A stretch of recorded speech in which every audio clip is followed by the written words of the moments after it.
بسم اللہ الرحمن الرحیم۔ السلام علیکم دوستو۔ حضرت بلال حبشی رضی اللہ تعالیٰ عنہ مشہور صحابی ہے جو مسجد نبوی کے ہمیشہ مؤذن رہے۔ شروع میں ایک کافر کے غلام تھے، اسلام لے آئے جس کی وجہ سے طرح طرح کی تکلیفیں دیے جاتے تھے۔ امیہ بن خلف جو مسلمانوں کا سخت دشمن تھا، ان کو سخت گرمی میں دوپہر کے وقت تپتی ہوئے ریت پر سیدھا لٹا کر ان کے سینے پر پتھر کی بڑی چٹان رکھ دیتا تھا تاکہ وہ حرکت نہ کر سکے، اور کہتا تھا کہ یا اس حال میں مر جائے اور اگر زندگی چاہے تو اسلام سے ہٹ جائے۔ مگر حضرت بلال رضی اللہ تعالیٰ عنہ اس حالت میں بھی احد احد کہتے تھے، یعنی معبود ایک ہی ہے۔ رات کو زنجیروں میں باندھ کر کوڑے لگائے جاتے تھے اور اگلے دن ان زخموں کو گرم زمین پر ڈال کر اور زیادہ زخمی کرتے تھے تاکہ بے قرار ہو کر اسلام سے ہٹ جائے یا تڑپ تڑپ کر مر جائے۔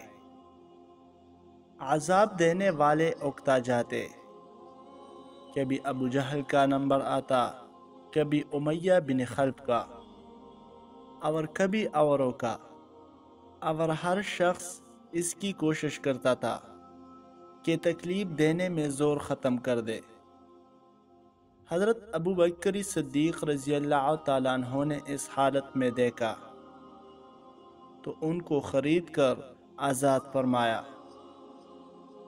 چونکہ عرب کے بت پرست اپنے بتوں کو بھی معبود کہتے تھے، اس لیے ان کے مقابلے میں اسلام کی تعلیم توحید کی تھی، جس کی وجہ سے حضرت بلال رضی اللہ تعالیٰ عنہ کی زبان پر ایک ہی کا ورد تھا۔ یہ تعلق اور عشق کی بات ہے، ہم جھوٹی محبتوں میں دیکھتے ہیں کہ جس سے محبت ہو جاتی ہے اس کا نام لینے میں لطف آتا ہے اور بے فائدہ اس کو رٹا جاتا ہے، تو اللہ کی محبت کا کیا کہنا جو دین اور دنیا میں دونوں جگہ کام آنے والی ہے۔ یہی وجہ ہے کہ حضرت بلال رضی اللہ تعالیٰ عنہ کو ہر طرح سے ستایا جاتا تھا اور سخت سے سخت تکلیفیں دیے جاتے تھے۔ مکہ کے لڑکوں کو حوالہ کر دیا جاتا کہ ان کو گلی کوچوں میں چکر دیتے، اور حضرت بلال رضی اللہ تعالیٰ عنہ کے زبان پر ایک ہی ایک کا ورد تھا۔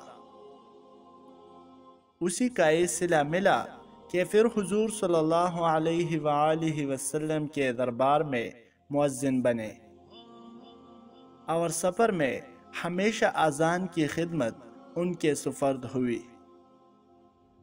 آپ صلی اللہ علیہ وآلہ وسلم کے وصال کے بعد مدینہ طیبہ میں رہنا اور آپ علیہ السلام کی جگہ کو خالی دیکھنا مشکل ہو گیا،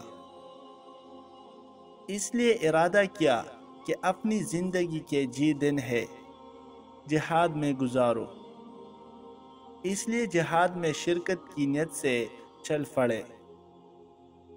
ایک عرصہ تک مدینہ منورہ لوٹ کر نہیں آئے۔ ایک مرتبہ حضور صلی اللہ علیہ وآلہ وسلم کی خواب میں زیارت ہوئی۔ آپ علیہ السلام نے فرمایا، بلال ایک کیا ظلم ہے، ہمارے پاس کبھی نہیں آتے، تو آنکھ کھولنے پر مدینہ طیبہ حاضر ہوئے۔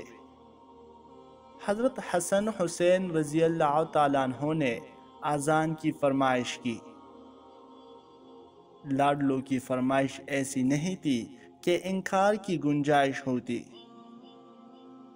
اذان کہنا شروع کی اور مدینہ میں حضور صلی اللہ علیہ وآلہ وسلم کے زمانے کی اذان کانوں میں پڑھ کر کوہرام مچ گیا۔